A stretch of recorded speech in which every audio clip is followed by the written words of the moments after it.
Dans cette petite vidéo, je vais vous faire un point couture. Alors c'est un point couture que j'explique dans le tutoriel qui vous permet de fabriquer, donc le tutoriel et le patron, qui vous permet de fabriquer la combinaison pantalon. Donc il y a patron et tutoriel pour la combinaison pantalon pour les poupons 36 cm, pardon, notamment le corolle. Et vous avez aussi le tutoriel et le patron pour la combinaison pantalon pour les poupons 30-34 cm, notamment qui conviennent aux poupées Paola Reina de chez Gordis. Dans le descriptif de la vidéo, vous retrouverez donc le lien vers le tutoriel et le patron pour ces deux types de poupées. Alors j'explique ce point couture dans mon tutoriel, mais une petite vidéo c'est mieux. Donc là, vous avez cousu, vous avez fait vos coutures d'épaule, vous avez cousu le haut extérieur et le haut doublure ensemble. Vous avez fait le rentré ici sur votre partie non cousue, donc avec le fer à repasser, donc un rentré.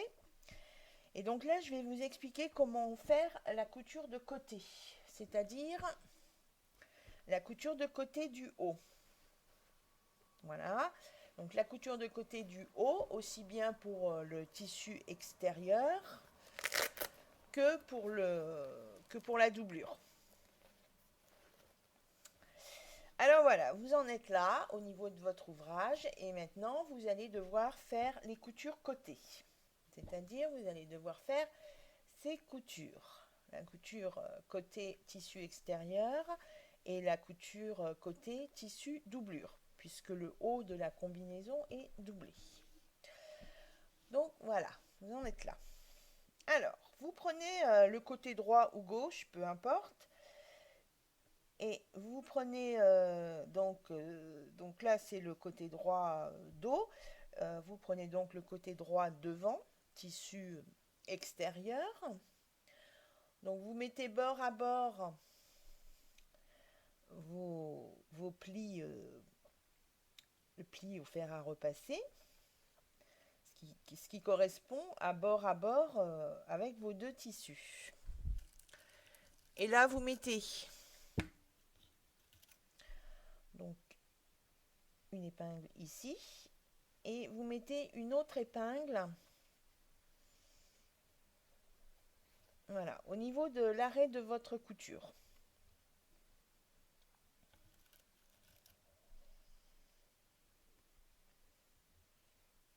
Voilà, et vous allez faire votre couture au niveau du pli du fer à repasser. Je ne sais pas si vous voyez. Voilà. Alors je vais vous montrer. Là la couture elle est faite. Vous voyez. Là c'est sur le tissu extérieur, il y a la couture. Et là c'est sur le tissu doublure. Donc là vous avez la couture. Alors tissu doublure, là vous avez pris le tissu extérieur et une fois que vous aurez fait votre couture, vous faites exactement pareil avec le tissu doublure. Et ce que vous avez fait d'un côté, eh bien vous le refaites de l'autre côté. Donc au final, vous allez obtenir ça.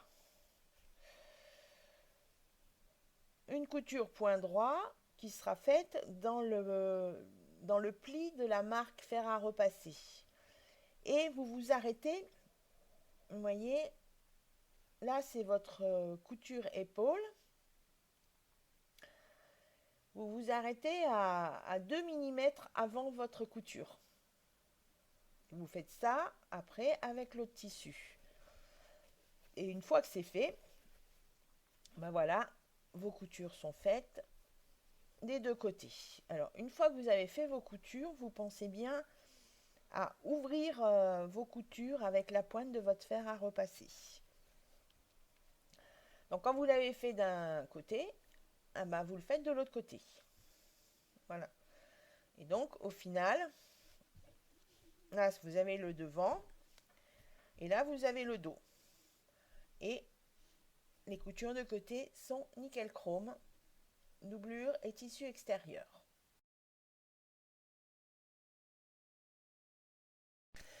Deuxième point couture qui concerne donc le bas du pantalon. Donc avant de fixer le pantalon avec le haut, il y a une couture à faire au niveau du dos. Voilà, c'est l'ouverture, vous la voyez en noir. Donc c'est assez simple, je l'explique dans le tutoriel, mais je profite de la vidéo. Alors, là je vous montre ce que ça donne à l'intérieur. Voilà. Et maintenant, je vous explique comment le faire.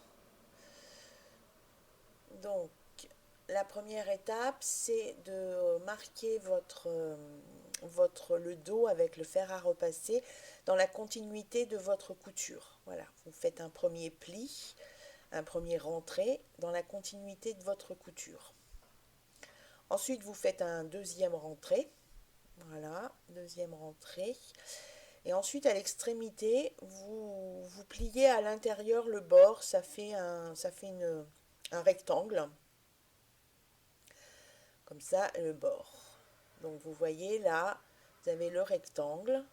Et donc, après, vous faites une couture de fixation tout autour à 1 mm du bord. Bon, il n'y a pas de difficulté, c'est juste des petites astuces. Ensuite, avant de fixer le haut avec le bas, vous prenez le haut de la combinaison, vous pliez le devant en deux, côté sur côté, afin de marquer le milieu devant. Donc, vous faites soit un pli au fer à repasser, ou soit vous mettez une marque, une épingle, un trait sur l'envers, où vous marquez une épingle. Ça, par contre, c'est très important.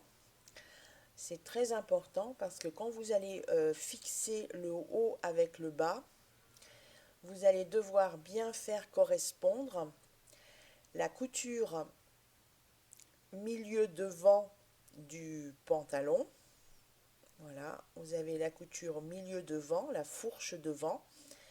Donc vous aurez froncé préalablement votre pantalon, vous aurez bien réparti vos fronces équitablement tout autour du pantalon. Et très important de faire coïncider la couture fourche devant avec le milieu devant du haut de la combinaison. Parce que sinon, ça déséquilibre le vêtement. Ça fait quelque chose de tordu. Là, voilà. Et il faut bien répartir les fronces. Donc voilà, je vous le montre ici, c'est fini. Vous avez la couture fourche devant qui correspond avec le milieu devant. Ça, c'est très très important. C'est pas grand chose à faire, mais il faut le faire. Ensuite, les ourlets du bas, donc c'est un double rentré. Vous faites un premier rentré, un deuxième rentré. Et ensuite, vous faites une couture à 1 mm du bord de votre second rentré. Voilà. Et vous laissez bien un espace non cousu au niveau de la couture côté de la jambe, à l'intérieur, pour insérer l'élastique. Alors voilà ce que ça donne une fois fini. Une fois fini, ça donne... Voilà, vous voyez, ça donne ça. Voilà. Ensuite, pour fermer la combinaison, alors moi j'ai mis du velcro, mais vous pouvez mettre des boutons pression en résine, un boutonnage classique ou tout autre système de fermeture qui vous convienne. Ça, c'est vous qui décidez. Je vous rappelle donc que vous retrouvez dans le descriptif de la vidéo le lien vers le patron et le tutoriel. Donc celui pour la poupée 36 cm ou celui pour la poupée 34 cm. C'est assez simple et rapide à faire, il n'y a pas de difficulté majeure.